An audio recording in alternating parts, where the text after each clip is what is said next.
Hello all shop fans. This week's update, I guess this is 2 weeks in a row that I think I got to do a video. Kind of let everybody know what's going on around here. First car that we're looking at here, this is Sammy, and Sammy is owned by John down in Florida. Sammy has a full coat of primer, 2 coats of primer on. This still has to be block sanded down to smooth and stuff, but it is out of the paint booth, and it's looking pretty good. Some things here. John will actually be getting a phone call and a text from me, but the dash has been pretty much stripped apart, and it's going to get ready to get dyed and everything. And the windshield was still in this car, and we realized that this windshield had been replaced at some time in its life. Now, when I talked to John, he said he wasn't sure if they did it or probably the owners before them did it. But it was actually in really good shape, so I was like, oh, you know, we're going to save John some money. Well, we went to take the windshield out because really you cannot even paint this dash here with the windshield in. It's almost virtually impossible. You can do it, but you can't get really down here into this. So we decided to take the window out and just check everything. Well, as the window was coming out, because it has been replaced, the original windshields are really easy to take out. And these new, when they put a new one in, they use a better glue that goes up here into the A-post and around it and stuff, because that window is stuck in, I'm not even sure what it's really called, but it's like a black tar goo, and it sticks it in there. Well, that stuff is a lot better than the original 1967 stuff. So when this was coming out, this windshield is cracked from the bottom there all the way up to the top, just trying to get it out. I felt bad about that, and I was like, oh, God, you know, we just broke John's windshield. Now, here's another good / bad part about it. The good thing is that it was starting to rot down here, and somebody had done a patch at one point. Now Mike has come in and he's made new patches here, but it was on both corners, and it was really a half-assed attempt to fix this. So I'm going to take this patch off. So there was actually this hole that you see right here. I can put my finger down in it. That was still there, but they had like a little piece of metal over it, and Mike has cut it all out and made this new piece, and that new piece fits right up in there. Now, with that being said, Mike's going to take that POR 15 and he's going to shove it back down in here and everything. This will all get put in, and when it's all said and done, you won't even know, you know, that was ever done. But I mean, the bad thing, yeah, it was, you know, rotting out there and on that other corner. But the good thing is we took the windshield out, we caught it, you know, semi-easy fix, and now it's going to be as good as new. So sometimes people, when they try to do repairs, you know, I mean, obviously it helped, but it wasn't going to stay with the car because it was done really shoddy and stuff. So Mike is coming in and getting all this taken care of. So John, that's what Sammy is looking like at this point. Like I said, everything's been stripped apart, and it'll be moving along here pretty quick. One thing I need to ask you, John, I did not see, not saying we don't have it, but the original package tray for the car. Did you order one of those? Like I said, I will call you today. We're going to discuss everything. So I have to get that in, and we will check everything out there, and I'll get your package tray and stuff made. So there's what Sammy is looking like up on his update. The Cajun Queen. Cajun Queen is still in primer, and if we're going to come up here and take a look, the dash has been dyed or painted, however you want to look at it, the buckskin. So the Cajun Queen is, the dash is done on that. I want to start building the package tray for back here since the back glass is out, but we need the original package tray. And a lot of times people are going to go, why do you need original package tray? I thought you did this wood and stuff like that. And that is true, I do the wood. But you have to have the original package tray in here, because when it comes up, see how it's got this drop right here? The original package tray comes up to that, and then when you put the wood on top, when you put the carpet and stuff, so that way you don't have a gap. And plus, I'm afraid if you just put the wood there, you get a vibration, and that when you're going down the road, you get that sound. So that's kind of like a deadener also back there. So we need, Cassie, I'll get you that link over today where to get these, and we'll get that, and I'll get that installed in your package tray made, and speakers and all that stuff installed. So there is the board for the package tray to go in, and I'll have to do the initials on it, but we'll get onto that here soon. I'm trying to think if anything else. I know Cassie just ordered a bunch of parts. We're going to get a heater core, blower motor, everything pretty much wrapping up on the engine and everything. So with that being said, we're going to come over here to Venator. And Venator is Brad and Mary Camp's car up in the Seattle, Washington area. And she's real dirty. This car has not been wet sanded or polished yet. We're just doing some things to it before we get there. And one of the things that we wanted to do is get all the glass in it, because it makes it a little easier when you're wet sanding and you're not getting water down. So Brad and Mary, your package tray has been put in. The only thing I haven't done yet is screwed the speakers down. So I mean, I can pull those out right now, but that's what it's sitting in there. And I don't know if you can see it on this camera, but there are the boys' initials. Let me kind of come back here. You'll get a backside shot. So the initials are in. What I'm going to try to do is find some tomorrow, or actually today, some Velcro to tape up here so this isn't flapping in the wind. The rest of it's all glued down, and that way when you want to pull back for the shows and do initials and stuff, you have it there. I'm trying to think what else has been done to Venator. I think they were just kind of waiting on me to get the package tray in, so that's in. Now they can rock and roll back there. For anybody that's building their own cars, trust me, you want this back glass out to do the package tray. It's so much easier. In fact, I don't even, I guess you could, it depends on what kind of tools you had, but Venator here has the Hero 1 speaker location, which is more in the center. I've talked about this in my other videos. And to get in there, I have a jigsaw with a metal band in it and blade, and so I can cut those circles out for the speakers to drop in. And with that glass there's no way I could be able to do that because my jigsaw would be too tough. Like I said, unless you got some kind of like little special tool or something to get in there and cut circles out on metal, then you could probably do it with the glass, but I just don't have anything like that. Seats, and this car will be getting ready to go up to upholstery here soon, and it'll be rocking and rolling. So, and we're going to get the exhaust done. The exhaust on this car, I mentioned, I think, in the last video, it sounds actually really good. It doesn't have the Flowmaster sound, but it sounds really good.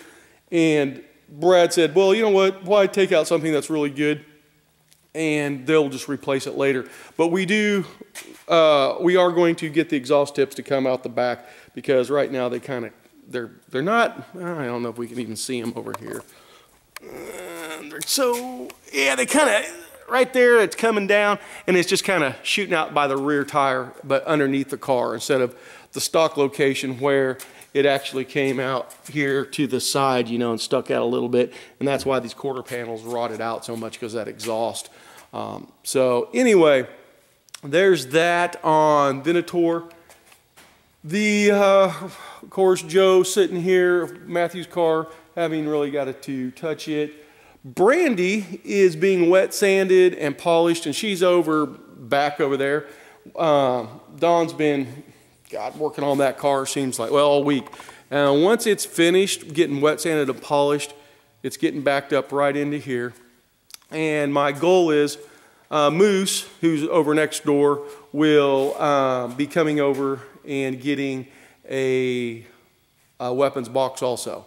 So I plan on doing, now we know Brad and Mary's car has a weapons box, but I plan on doing a weapons box for Cassie's.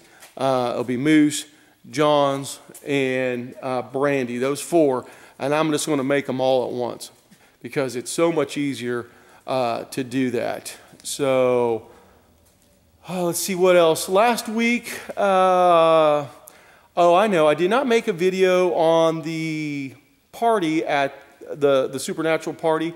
I had my camera, and I got there a little late because I got out of here a little bit late. And so there was a lot of people, and so I couldn't go around and do what I wanted to with my camera. It was already going full force when I got there. And it was really loud and stuff, so I thought, this is probably not a good time to do a video, especially when Supernatural was getting ready to come on. But I did get to see my dear friends. I have my friends that live up in Lawrence and Topeka area of Kansas. Rihanna, who does all the devil's traps on the back of these cars. My Brenda Mason was there, and Brianna. I mean, and I know I'm just not going to Liz and Beth and all these people that are very dear to me, the sweetest people in the world. And it was so good seeing everyone. And what made it even more special, my dear friend Jan Ashmore from Oklahoma brought Hilly down. And remember, we call Hilly the Hillywood Impala. She brought the original Hillywood Impala down and let people sit in it. And I think some people got a ride in it and stuff like that. And so that was really cool. And also my girl, my love, Cassie, came down. And so she got to come down and see the Cajun Queen. And it was really awesome. I've got photos. I am so bad. I have a phone, and the only time I ever take pictures, and this is not a lie, is when I take pictures of the car. I'm not a selfie type guy. And even when I'm around friends, I'm like, we ought to do a selfie, to share this moment. And I just don't ever think of it. And so anyway, we got pictures, and I'm going to be posting those on the Everything Supernatural site. I've actually got my buddy, my brother, Kevin. He came down. Oh, it was, I can't remember, a few weeks ago. And had dinner with me, came over to my house. We got to watch some football, hang out, just bullshit, do guy stuff. And Kevin, I said, hey, you know what? Let's do a selfie. And we got the picture, just never have posted it. So that will, I'm going to kind of do my family on the Everything Supernatural to kind of take pictures when we're together. And so if I'm ever with you, say something like, hey, let's take a selfie, because I really do. I cherish those pictures and stuff because everybody in this fandom that I'm getting to build cars for, and even people that I'm not getting to build cars for, are very, very dear to me. And they're the nicest people in the world. And one thing about it, for all you guys out there that don't know, Rihanna, who does the devil's traps on the back of these cars, she actually bought from Super Dave the original Charlie's Gremlin from the show, the original screen-used Gremlin. And I'm sure she's going to have big plans for that, taking it to some cons and stuff. And hopefully they'll be able to get Felicia back up the Planet Con in Kansas City. And, Rihanna can get the car up there. A strange thing, Dave and I, well, not strange, a funny story. When I went up to Vancouver and saw my friends and stuff, and we were hanging out on the studio, we got to see their new cars, what they're going to be driving this year. And the original thing was Jeff thought they were probably going to use the original Gremlin for Charlie, because Charlie Part 2's back. Sorry if anybody hasn't known that for a while. But yeah, she's back. Just a different Charlie, but it's Charlie. And they thought they were probably going to use Charlie's Gremlin again. Turns out they wanted to go with a different vehicle for her. And so Dave's like, okay, So anyway, we went and saw Felicia when I was up there. she was at a Comic-Con, the one that I went to see Val Kilmer and Michael Biehn. And Felicia was there, and we got up and we were talking to her, and we were telling her that Dave had the original car, and she was pretty excited about it, and she was like, "Oh, I'd love to see it," and we're like, "Yeah, we tried getting it in here, but the way that con was, they just didn't want a car with the stars and stuff, because there wasn't a lot of room. They had it kind of done a little different than previous years, and we were talking about it, and of course we couldn't talk much about Supernatural because the episodes hadn't started yet. And she did she signed a deal, because Dave thought about getting something signed on the car, and I told Dave not to do that because you don't get original pieces from the original screen use stuff signed, at least in my book. And Dave agreed, and so he had a photo of her that he took to these when he did these cons with the car, and they were kind of set up with showing Felicia in the car and stuff. And anyways, I said, "Well, have her just sign that," and so she did, and she wrote, "Yertle, you are unsafe," and then hugs and kisses, Felicia. And she named the car Yertle because it looks like a yellow turtle in her eyes. And she said it was unsafe because she thought when she first saw the car it was really cute and she loved it and stuff. And then when she got to drive it, there was like big old holes in the floorboards. You could see the road, and there's the thing about movie cars. They're little turds. They look great on camera, and even the Supernatural Impalas. I've said it a gazillion times that they are not really, really nice cars. They look great on camera. It's when you get up and close and personal to them. So. Anyway, Rihanna got the original car, and I think there was like the original cheat sheets in it that the actors used. So the last time that car was used in a scene was with Jared and Felicia, and it was, and their cheat sheets were in it. So got that, and of course the photograph and all the stuff that went with the car and stuff. And David done a lot of work to the car. He put 4 brand new tires on it. He put a brand new carburetor on it. He fixed the floor. Now does the car still have issues? Sure. I would not want to go on a long distance trip with it, but also on the same token, you could putt around in town with it and be fine, but I just wouldn't want to go out, too far from home. But to drive it into cons and stuff, and it's like I was telling Rihanna, the bad thing about owning a screen used car, it's a double-edged sword because you can't drive it. It's kind of just more or less about bragging rights, and you can put it in a trailer or on a trailer into a show. Because once you drive it, I guarantee you somebody will hit you in it. And it'll be an accident. It won't be on purpose, but that's just the way it goes. So anyway, guys, there is a little bit going on in the shop this week. Cars are coming along pretty fast, and we just got to get a few more parts, and so I can get these other 2 package trays done. And Don and Mike these 2 right here going into the paint booth is not far at all. So I think they're getting ready to probably spray the dash and everything on Sammy here, and because they've gotten it all stripped down now. So, but that's what's happening this week. Let's see what happens this week coming up, and we'll see how far we get in a week and try to get another video done. So I'll just talk to you guys later. Until then, bye.